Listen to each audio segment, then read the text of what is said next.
In 1995, the CIA discovered that China had stolen classified U.S. documents that detailed the construction of nuclear weapons. This led to an FBI investigation dubbed Operation Kindred Spirit, which looked into the daily life of one Wen Ho Lee. Wen Ho Lee was born in Nantao City, Taiwan, and came to the United States at the age of 26 to continue his studies in mechanical engineering at Texas A&M. He went on to work at the Los Alamos National Laboratory from 1978 to 1999 in order to maintain the safety and reliability of the U.S. nuclear weapons arsenal. 4 years after the leak of classified information, a highly publicized New York Times article detailed China's theft of nuclear secrets, explicitly mentioning Wen Ho Lee and his involvement at the Los Alamos National Laboratory. 2 days afterwards, Bill Richardson fired Wen Ho Lee from his lab. On December 10, 1999, Wen Ho Lee was arrested, denied bail, and held in solitary confinement for 9 consecutive months. He was indicted on 59 counts of mishandling classified information.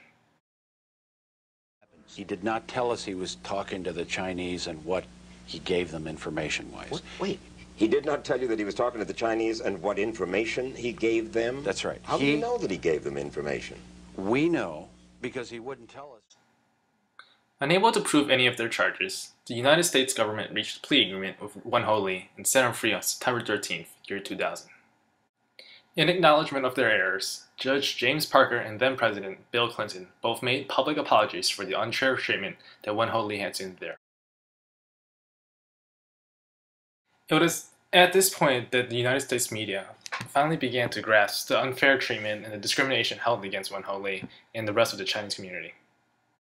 Spirit investigators had a subtle bias that the perpetrator had to be ethnic Chinese. We know that the Chinese, the PRC, will come into a facility and they'll be interested in any and all people who are of ethnic Chinese ancestry. Wen Ho Lee went on to file a lawsuit against the public officials who had leaked his name to the journalists before charges had been filed against him. He received $1.6 million from the United States federal government and several news organizations for privacy violations. He then went on to write a memoir entitled My Country versus Me, in which he charges that his Chinese ethnicity was a primary factor behind his prosecution by the government. He cites several cases of non-Chinese scientists who were responsible for similar security transgressions, but were allowed to continue their careers. Wen Ho Lee stood as a martyr and as a prime example of an individual fighting against unfair discrimination and injustice from a governmental institution and from mainstream media. He fights to prevent any group, Chinese or otherwise, from unfair treatment and discrimination. There are many parallels between Wen Ho Lee's story and the movies and readings that we've come across in class. Wen Ho Lee can easily be compared to Hank and his fellow writers in the movie Zuzu Rides. Hank and Wen Ho Lee are unfairly targeted by law enforcement and the government, as Wen Ho Lee shares Hank's calm demeanor in the face of opposition. You were here when Wen Ho Lee was here? Yes, ma'am. How would you describe this prisoner? Model prisoner. Very quiet, kept to himself, and didn't ask for much of anything. Did he seem to fit the profile of the other prisoners here? No, ma'am. In what way? Essentially that, being very quiet, keeping to himself. He didn't go out of his way to cause problems at all. He just stayed here and did his time. He also...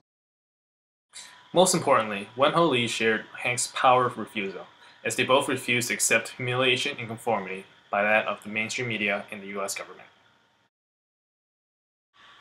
Wen Ho Lee's story can also be compared to Bell Hook's reading, Oppositional Gaze. Wen Ho Lee's actions echo Bell Hook's belief that we should never blindly accept what we hear and read from mainstream media. He has taught us that the mainstream media is not always correct, that we should always be exercising our agency by constantly questioning what we are told, and rebelling against that with which we may disagree with. Someone in the government has done very damaging thing to me. I don't want this happen to anybody again. I don't know who did this to me, and I don't know why.